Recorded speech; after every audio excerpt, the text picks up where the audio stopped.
بسم الله الرحمن الرحیم.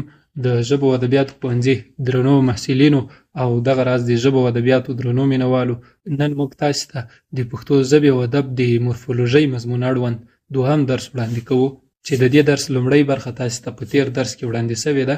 نن موږ د صرف یا مورفولوژۍ په اړه بحث کوو. صرف یا مورفولوژي د ګرامر هغه برخه ده چې پکې د ژبې ټاکلي مورفیمونه څېړل کېږي.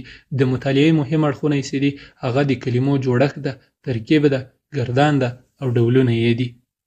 له جوړښت څخه موخه دا ده چې په یوه ژبه کې کلمې د هغو بېلابېل اړخونه څنګه جوړیږي. بل ترکیب ده، دغه کلمې څنګه له یو بل سره ګډون کوي، څنګه نوې معنا ترېنه ترلاسه کېږي، څنګه دغه معنا په مثبت او منفي باندې اوړي، څنګه جمع کېږي، څنګه یو فعل موږ د نارینه او ښځینه لپاره ګردانولی سو، د تېرې اووه زمانې یا هم د راتلونکې زمانې لپاره موږ کلمې څنګه سره ګردان کو یا د همغه ټاکلي وخت لپاره له هغه نه موخه او هدف واخلو. نو د مورفولوژۍ په بحث کې تر ټولو مهم توکی چې د هغه مورفیم ده، چې مورفیم څنګه تعریفیږي یا څنګه پیژنو. مورفیم تر ټولو کوچنی معنا لرونکی ژبنی واحد ده. له دې څخه موخه دا ده چې مورفیم به یا د په ژبه کې تر ټولو کوچنی واحد چې ده، هغه به یا ګرامري معنا لري او یا به هم لغوي معنا لري. دغه ژبنی واحد که تجزیه سي خپله معنا له لاسه ورکوي، یعنې که چېرته یو مورفیم د کومې ژبې تجزیه سي، له هغې نه بې معنا غږونه په لاس راځي او د مورفیم لنډ تعریف داسې کولی سو چې نه تجزیه کېدونکی معنا لرونکی واحد ده. یعنې په ژبه کې یا ګرامري معنا لري او یا هم لغوي معنا لري. لکه موږ که ووایو ښکارهتوب، ښکاره یوه کلمه ده او توب بله کلمه ده. د ښکاره کلمه لغوي معنا لري، هر څوک پې پوهېږي، خو د توب کلمه که بیا چېرته ځان ته وایو کومه معنا نه لري، خو که چېرته له ښکاره سره یو ځای سي معنا پیدا کوي او یوه نوې معنا رازېږي، چې دغه نوې معنا زېږونه د مورفولوژۍ یا د وییپوهنې دنده وظیفه ده چې موږ او تاسې پرې پوه کړي. مورفیم او څپه، په ځینو ژبو کې څپې ته هجا او سیلاب هم ویل کېږي. څپه یو ځان ته واحد ده او مورفیم بیا ځان ته بحث ده. څپه د مورفیم له بحث سره تړاو نه لري، یعنی څپه یو ځان ته بحث ده او مورفیم ځان ته بحث ده. کله چې موږ غواړو د یوې کلمې څپې معلومې کړو یا هم د هغو د یوې کلمې د مورفیمونو ویش وکړو، نو دلته څپه د موږ خنډ نه کېږي، او که چېرته غواړو چې موږ څپې بېلې کړو نو مورفیم د موږ خنډ نه ګرځېږي. یعنی څپه او مورفیم له یو بل سره جلا بحثونه دي. مورفیم په دوه برخو کې د مطالعې وړ ده.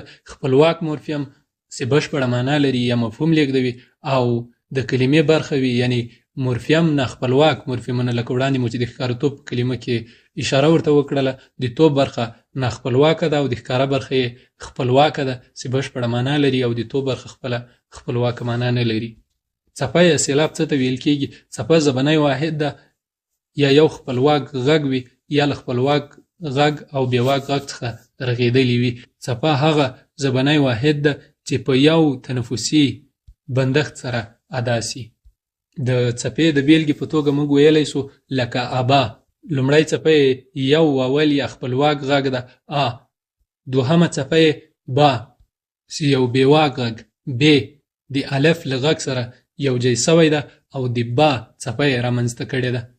دغه د ابا کلمه چې له دوه څپو نه رغېدلې ده، یو مورفیم یې جوړ کړی ده چې له تېر بحث سره په تړاو د څپې او مورفیم ترمنځ توپیر هم څرګندوي. یعنی کېدلی سي یوه څپه په خپل ځان سره یو مورفیم جوړ کړي یا له څو څپو نه یو مورفیم جوړ سي.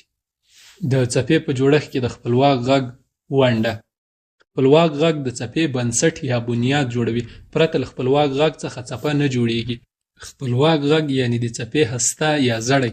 په یوه کلمه کې چې څومره خپلواک غږونه ډېرېږي، هغومره د څپو تعداد لوړیږي یا ډېرېږي. لکه مخکې د ابا په کلمه کې مو څه اشاره ورته وکړه. په پښتو ژبه کې څپه ځینې ډولونه هم لري، لکه خلاصه څپه او تړلې څپه. د خپلواکې څپې مثالونه دي ابا، زه، ته، بیا. او تړلې څپه بیا چې په ناخپلواک غږ پای ته رسېدلې وي، لکه مور، خور، کب، تل او داسې نور. د مورفیم او کلمې ترمنځ هم توپیرونه شته. کلمه چې د یو رواني واحد ده، بیل ویل کېږي او لیکل کېږي، لغوي معنا لري، یعنی خپلواکه معنا لري. پرته له دې چې په نورو کلمو پورې وتړل سي یا مختاړي ورستاړي ولري یا ناخپلواک مورفیمونه پورې تړلي وي، خپله یوه معنا څرګندوي یا مفهوم لري. او مورفیم چې ده دا یو لفظي واحد ده، په یوې خپلواکې کلمې پورې تړل کیږي او بیا یې ګرامري معنا راڅرګندېږي. کله خپلواک وي او کله هم د کلمې یوه برخه ګرځي. د کلمې د برخې په باره کې موږ وړاندې یو مثال وړاندې که لکه ښکارهتوب. دلته د توب برخه نه خپلواکه ده او په ښکاره کلمې یعنی خپلواکې کلمې پورې تړل سوی ده.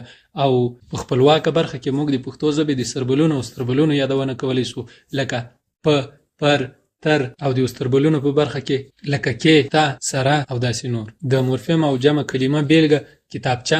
کتابچه یوه کلمه ده له دوو مورفیمونو څخه رغېدلې ده، لکه کتاب خپلواکه کلمه ده او چا یې نه خپلواکه برخه جوړوي یا نه خپلواک مورفیم ګڼل کیږي چې په کلمې پورې تړلی راغلی ده. لکه وړاندې مو چې یادونه وکړه مورفیم ځینې ډولونه لري چې خپلواک یا آزاد یا غیر مقید مورفیمونه دي او نه خپلواک یا تړلي مورفیمونه دي.